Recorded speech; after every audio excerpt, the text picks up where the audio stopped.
In the years immediately following the Second World War, when Europe lay in ruins and the ideological certainties of the past seemed to have crumbled along with the cities themselves, a young French-Algerian writer published an essay that would become one of the defining philosophical texts of the 20th century.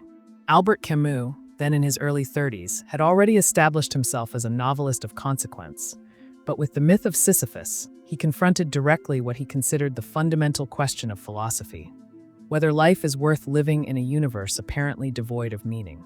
The essay opens with a declaration both shocking and liberating in its directness. Camus announces, is the one truly serious philosophical problem.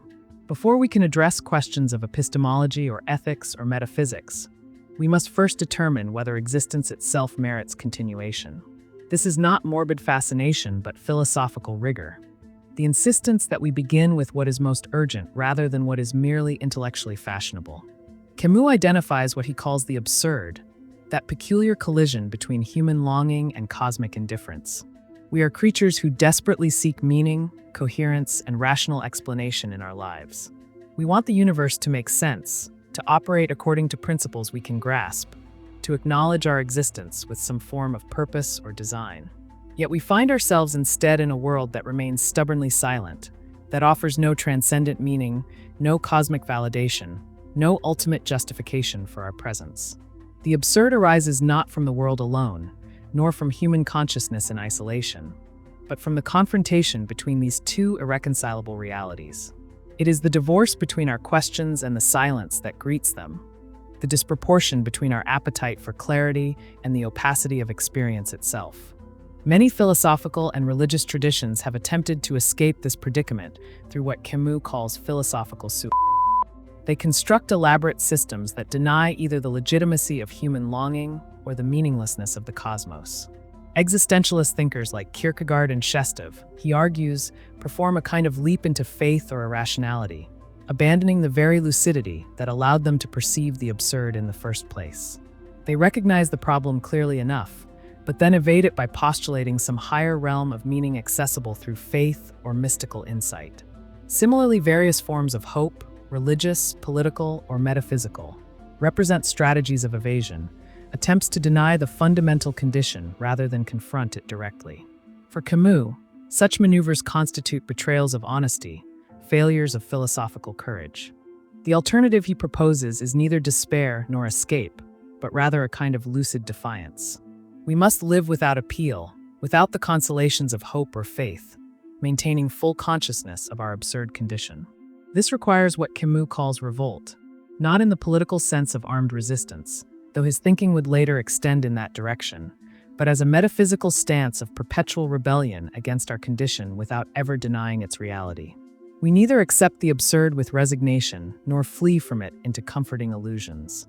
Instead, we acknowledge it completely while refusing to surrender to it, living with maximum intensity and awareness precisely because existence has no inherent meaning. It is here that Camus introduces the ancient figure who will serve as the emblem of his philosophy. Sisyphus, condemned by the gods to roll a boulder up a mountain only to watch it roll back down, then to repeat this futile labor for eternity, becomes the absurd hero. The traditional reading sees this myth as a portrait of meaningless torment, the ultimate punishment precisely because it achieves nothing. But Camus performs a remarkable reversal. He asks us to imagine Sisyphus happy. In the moment of descent, when Sisyphus walks back down the mountain to begin again, he is conscious. He knows his task is futile. He understands that nothing will come of his effort. Yet this very consciousness, this lucidity about his condition, represents a form of victory. The gods intended to break him through meaningless repetition, but by remaining aware, by refusing either false hope or true despair, Sisyphus transcends his punishment.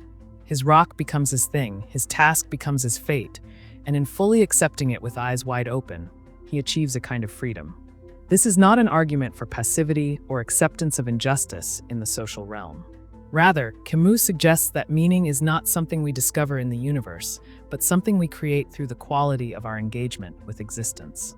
The absurd man survives without hope but also without despair, finding richness in immediate experience, in the sensuous reality of the world, in human solidarity and creative expression. Quantity of experience matters more than quality when quality is judged by external standards of meaning. A life lived fully in awareness of its own groundlessness achieves its own kind of authenticity. The influence of this essay rippled far beyond academic philosophy. It spoke to a generation emerging from catastrophe, offering neither the cold comfort of religion nor the grim satisfaction of nihilism, but instead a third way that honored both human dignity and intellectual honesty. Camus would later distance himself from the existentialist label, insisting he was not a philosopher of existence, but of limits and Mediterranean measure. Yet the myth of Sisyphus remains foundational to understanding mid-century attempts to construct meaning in a post-religious, post-catastrophe world.